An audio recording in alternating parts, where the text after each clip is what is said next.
दोस्तों, मुझे लगता है कि जीवन में अगर आपने अपने बारे में नहीं सीखा तो कुछ नहीं सीखा। यकीन मानिए, उम्र बीत जाती है, उम्र गुज़र जाती है और लोगों की उम्र बीतने के बाद भी उन्हें ये नहीं मालूम होता कि उनके मन में आखिर चल क्या रहा है।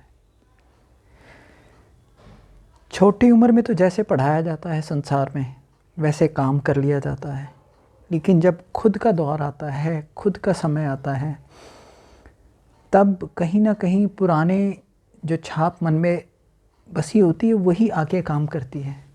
लेकिन इसके साथ साथ इंसान के अंदर जो मन है वो इतनी सारी चीज़ें बना देता है कि पता ही नहीं होता क्या करना है।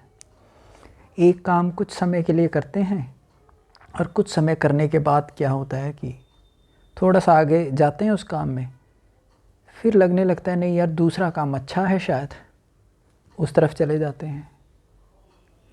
वो काम करते हैं तो फिर कोई नई अपडेट आ जाती है तीसरे काम की तरफ। तीसरे काम की तरफ जाते हैं तो चौथे काम की तरफ। जिस काम में भी जाते हैं उसमें समस्याएं दिखनी शुरू हो जाती हैं। फिर लगता है ये कर लें, वो कर लें, वो कर लें, वो कर लें। फिर जब कुछ करते हैं तो लगता है पहले वाला सही था। तो पहले वाले में लौट के आते हैं तो फिर वही समस्या। तो हर जगह समस्या तो मिलेगी ही मिलेगी। इसलिए बहुत इम्पॉर्टेंट है कि आप ये देखिए कि आपको करना क्या है, आपके अंदर क्या है, आपके दिलो दिमाग में क्या चीज़ करना चाहते हैं। हम सोसाइटी में इधर उधर की चीज़ों से बहुत जल्दी इन्फ्लुएंस हो जाते हैं और कोई दौर नया चलता है तो हम वो करने लगते हैं। वो दौर कुछ ही देर में, आजकल तो दौर 2-2 3-3 सालों में ख़त्म हो जाते हैं, कोई नया दौर शुरू हो जाता है। तो फिर क्या ऐसे ऐसे इधर उधर भटकते ही रहेंगे? तो फिर करेंगे क्या? तो इसीलिए उस रास्ते पे इंसान को चलना चाहिए जिसमें उसका दिल हो, मन हो। तो वहाँ पे अगर चीज़ें चेंज भी होने लगे तो वो बना रह सकता है, डटा रह सकता है, आगे बढ़ सकता है, हिम्मत बनाए रख सकता है, लोगों पे बोझ नहीं बनता, लोगों को सहारा देता है, कोई नए रास्ते खोजता है। जब वो लंबे समय के लिए उस रास्ते पे रहता है तो नई नई चीज़ें सीखता है। वो एक एसेट बन जाता है।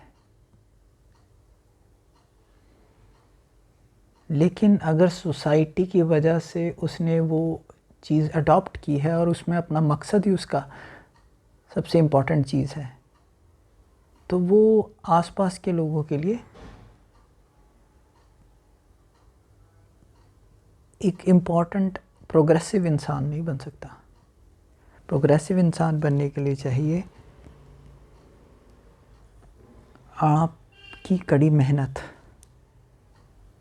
मैंने ऐसे भी लोग देखे हैं कि जिन्होंने मजबूरी में कोई भी काम शुरू किया, लेकिन क्योंकि उस काम ने उन्हें प्रूव करने का मौका दिया तो उस काम में उन्होंने बहुत मेहनत की, चाहे वो उन्हें पसंद था या नहीं था, लेकिन आगे तरक्की की।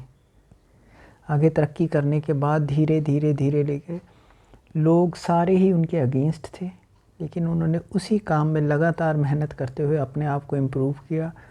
जेब में थोड़े पैसे आए, आगे बढ़े और धीरे धीरे लोगों के विचार बदलने शुरू कर दिए अपनी ही मेहनत से। और मेहनत भी उन्होंने ऐसे नहीं कि करप्शन के साथ की हो, मेहनत भी सही दिल से, साफ दिल से। मेहनत कहते ही उसे, जो करप्शन से की गई हो वो मेहनत तो होती नहीं। जो मेहनत असली वही होती है जो बिल्कुल करप्शन फ्री और साफ तरीके से की गई हो। तो उन लोगों ने अपने आप को प्रूव किया अपनी नज़र में, कम से कम। दुनिया की नज़र में तो हम कभी भी किसी भी चीज़ में हम अपने आप को प्रूव तो कर नहीं सकते। और फिर धीरे धीरे धीरे धीरे जब इंसान अपने आप को प्रूव करता है तो वो अपनी नज़र में ऊपर उठता है, अपने घर परिवार की नज़र में उठता है। अपने माँ बाप की नज़र में ऊपर उठता है। बस इससे ज़्यादा किसी की नज़रों में, सोसाइटी की नज़रों में अगर आप उठ जाओगे और आप खुद से कनेक्टेड नहीं हो, अपने भगवान से कनेक्टेड नहीं हो, तो कभी ना कभी तो नीचे आओगे ही। लेकिन अगर आप अपनी नज़रों में उठे हुए हो, अपने से कनेक्टेड हो, अपने भगवान से कनेक्टेड हो, तो चाहे कोई जितना मर्जी गिराने की कोशिश करे, आप उभर ही जाओगे, उठ ही जाओगे। तो ये मेरा मानना है दोस्तों, ये मेरा निजी अनुभव है कि आपको आगे बढ़ने के लिए अपने ऊपर, अपने अंदर दिल से जुड़ना बहुत ज़रूरी है, तभी आप आगे बढ़ सकते हो। और कामयाबी, सक्सेस के तो पैरामीटर्स बदलते ही रहते हैं, तो सिर्फ अच्छे काम की ओर ध्यान दीजिए, वो अपने आप कामयाबी में बदलते रहते हैं। उसी अच्छे काम को कभी दुनिया बुरा भी कह देती है तो आप रोने थोड़ी लगेंगे। आप अपने काम करते रहिए, बस काम करना ही आपका मकसद है। धन्यवाद।